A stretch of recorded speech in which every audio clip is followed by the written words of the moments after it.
Before they were soldiers, they were sailors without ships, miners without a pit, and weavers without a loom. They were the men of the Anson Battalion, the forgotten ghosts of a forgotten shore, and this is the story of how they learned to die.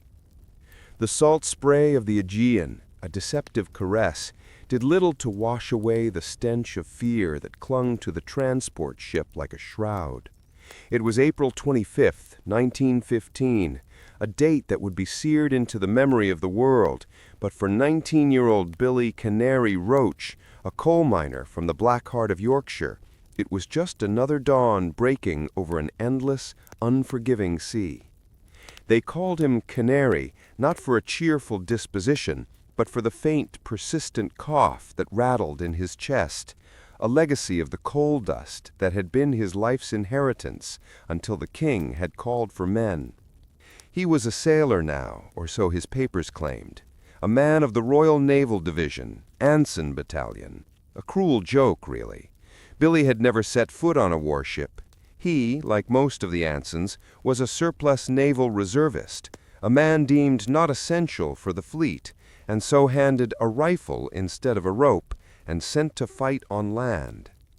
He stood shoulder to shoulder with cotton weavers from Lancashire, whose hands, accustomed to the delicate dance of the loom, now fumbled with the cold, hard steel of a Lee Enfield. They were an odd-lot army, a band of brothers forged not in the fires of a shared trade, but in the shared absurdity of their circumstance. Their destination was a sliver of land that rose from the sea like a dragon's spine, the Gallipoli Peninsula. The whispers on the ship were a cocktail of bravado and dread. They were to punch a hole through the Ottoman Empire, take Constantinople, and end the war by Christmas. A grand adventure, the recruiting sergeants had promised. Billy, whose world had until recently been a 2-mile radius around his village, found the scale of it all hard to fathom. Their commanding officer, Lieutenant Commander Arthur Wellington, was a man carved from the same teak as the old naval warships. He was a career sailor stranded in this terrestrial nightmare, and his face was a permanent mask of grim determination. He gathered the Ansons on the heaving deck, his voice cutting through the morning air. "Men," he began, his eyes scanning their pale, anxious faces, "you are about to embark on the greatest adventure of your lives. You are the vanguard of an army that will bring the Turk to his knees. Remember your training, remember your king, and remember that you are men of the Royal Navy. You will not falter." Billy's training had been a rush to fair in the green fields of Dorset, a far cry from the sun-baked, scrub-covered hills that awaited them. They had dug trenches in soft English soil, not the rocky, unforgiving earth of a foreign land.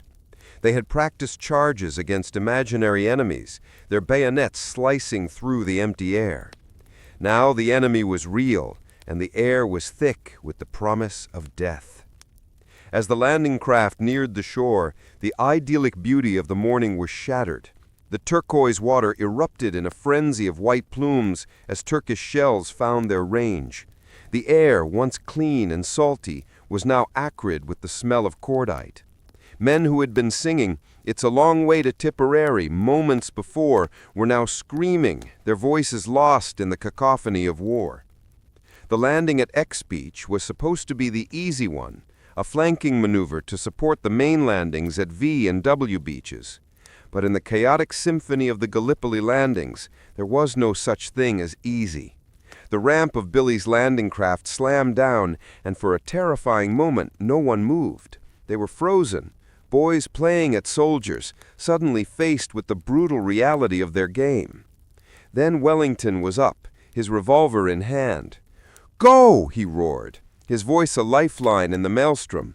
"For God's sake, go!" Billy tumbled out of the craft, the icy shock of the water stealing his breath. He scrambled for the shore, his boots sinking into the wet sand, his rifle held high.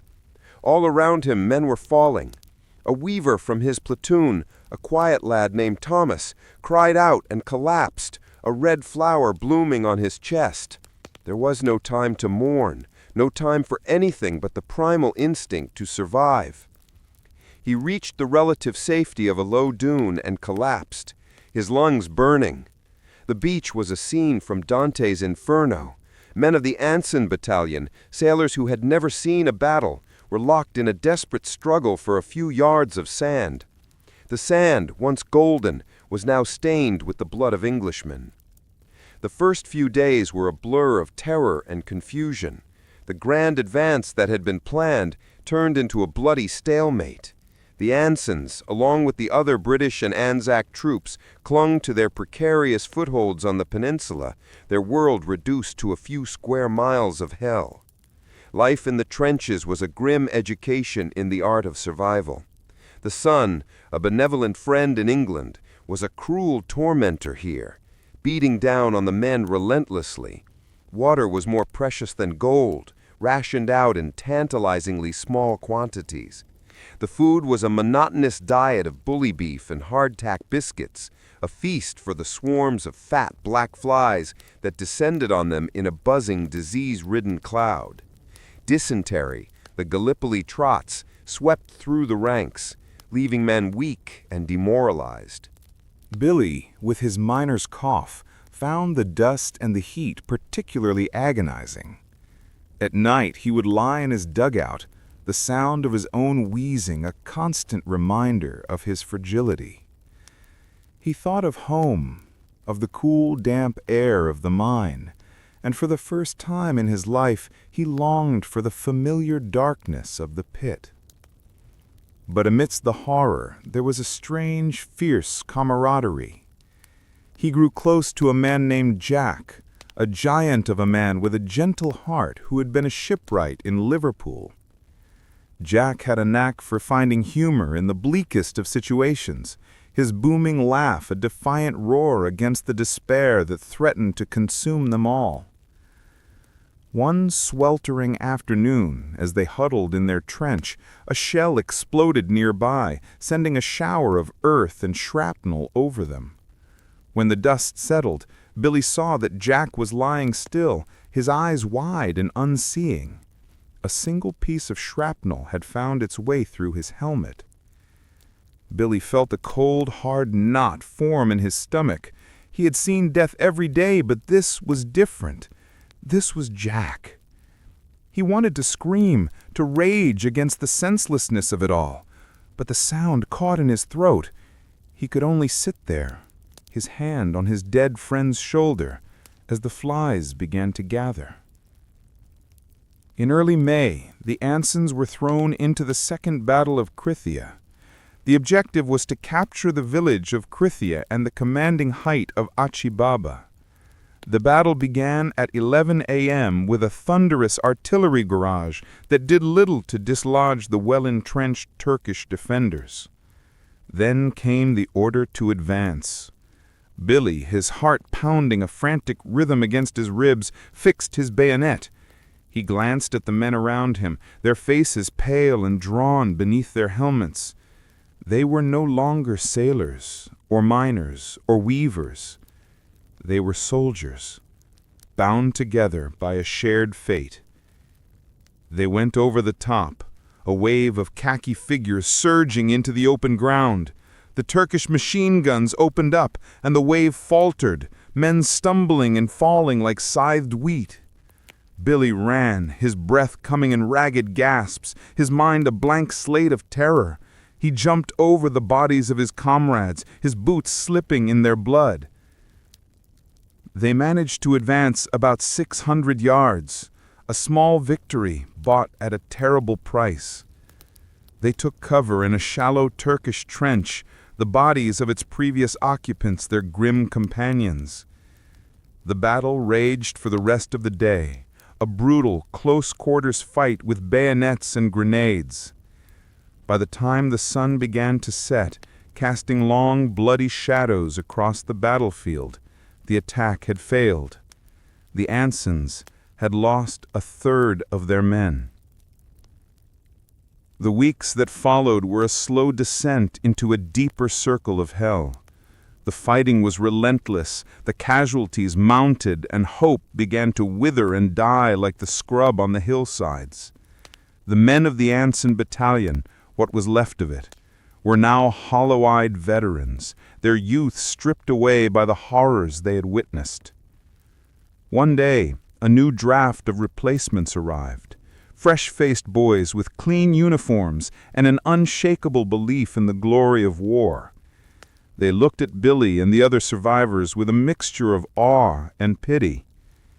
Billy saw in their eyes the same boy he had been just a few short months ago, and a wave of profound sadness washed over him. He knew that this place would soon extinguish the light in their eyes, just as it had extinguished the light in his. As the campaign dragged on into the autumn, the weather turned, and the scorching heat gave way to torrential rain, and then a bitter, bone-chilling cold. The trenches became waterlogged ditches of freezing mud. Frostbite and trenchfoot became as deadly as any Turkish bullet. The Anson Battalion, what was left of it, was finally evacuated in January 1916. As the ship pulled away from the shore, Billy stood on the deck, a ghost of the boy who had arrived with such high hopes. He looked back at the peninsula, a dark, silent mass against the winter sky. It was a place of ghosts, a graveyard of his friends and his innocence. He had survived, but he knew that a part of him would forever remain on that bloody shore, buried in the soil of Gallipoli. He was no longer Billy the Canary, the boy from the Yorkshire mines.